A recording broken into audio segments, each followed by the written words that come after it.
안녕하세요. 이은아의 건강을 부탁해 신경과 전문의 이은아입니다. 오늘은 제가 여러분들께 과민성 대장증후군 해결 방법에 대해서 말씀드리도록 하겠습니다. 과민성 대장증후군을 앓고 있는 분들이 꽤 많으신데요. 이 과민성 대장증후군은 그 말 뜻 그대로 대장이 좀 과민하게 반응을 하는 겁니다. 음식을 조금 먹었는데 먹고 나면 좀 배가 좀 찌뿌둥하고 아픈 것 같고, 어떤 분들은 먹자마자 이제 배출하는 게 더 왕성하게 활동이 되니까 변을 확 이제 보게 되는 거죠. 설사를 하는 분도 있고 그냥 묽은 변을 보는 분도 있고, 또는 반대로 이제 변비가 심해지는 경우가 있습니다. 이 과민성 대장증후군의 원인은 정확히 밝혀지진 않았습니다. 그런데 분명한 건 대장의 어떤 운동을 관여하는 그런 신경하고도 이제 관계가 있는 거죠. 그래서 유전적인 요인이 있고, 스트레스, 심리적인 그런 요인, 그 다음에 위장염이라든지 어떤 특정한 음식에 대한 어떤 과민 반응 등이 이제 중요한 원인으로 작용한다고 알려져 있습니다. 그래서 최근에는 이 대장 안에 이런 상주균이 있는데, 박테리아 같은 것들이 살고 있는데, 얘가 정상적으로 이렇게 이제 군집을 이루어야 되는데 비정상적으로 이제 변했을 때, 이렇게 뭔가 음식이 들어왔을 때 얘네가 막 이렇게 나쁘게 활동을 하는 거죠. 그래서 대변을 그냥 머무르고 있다가 일정한 시간이 되면 이제 배설을 해야 되는데 그냥 먹자마자 배설한다든지, 또는 변을 못 보게 하는 그런 변비 증상으로 나오게 이제 한다는 거죠.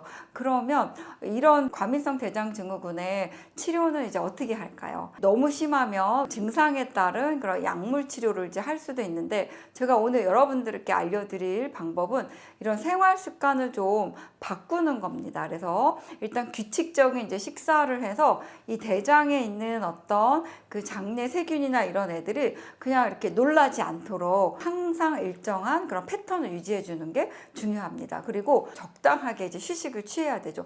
너무 잠을 못 잔다든지 너무 과하게 일을 한다든지 이런 경우에도 대장에 있는 그런 신경이라든지 또는 대장에 살고 있는 그런 균들이 정상적으로 활동을 할 수가 없게 되는 거죠. 그래서 충분한 휴식을 취해야 되고 이제 스트레스를 관리해야 됩니다. 그 다음에 이렇게 식사를 규칙적으로 하지 않는 분들이 과식을 하죠.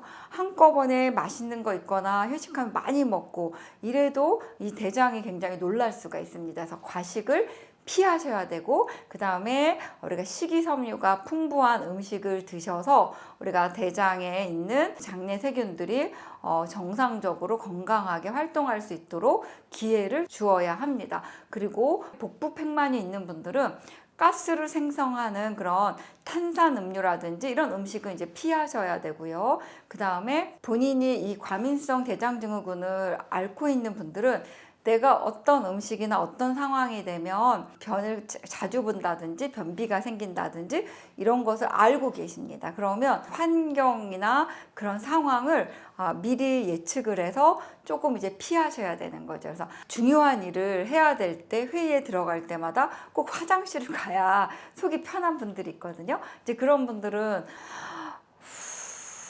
이렇게 좀 심호흡을 한다든지 해서 이런 교감신경이라든지 이런 신경들이 자극하는 것을 좀 이완을 한다든지, 그리고 과민성 대장증후군을 앓고 있는 분들에게는 야단을 치면 안 됩니다. 그래서 아니 왜 밥만 먹으면 화장실 가냐고 이렇게 야단을 치면 안 되고, 아랫배라든지 이런 것을 밤에 잘 때도 조금 따뜻하게 이렇게 팩을 해준다든지 이래서 대장이 과민하게 반응한 것들을 조금 완화해주는 그런 생활 습관을 가지시면 도움이 됩니다. 오늘은 제가 과민성 대장증후군을 해결하는 방법에 대해서 말씀을 드렸습니다. 좀 도움이 되셨나요? 도움이 되셨다고 하시면 좋아요와 구독을 꽉 눌러주시고 많은 분들께 널리 알려주십시오. 저는 다음 이 시간에 찾아뵙도록 하겠습니다.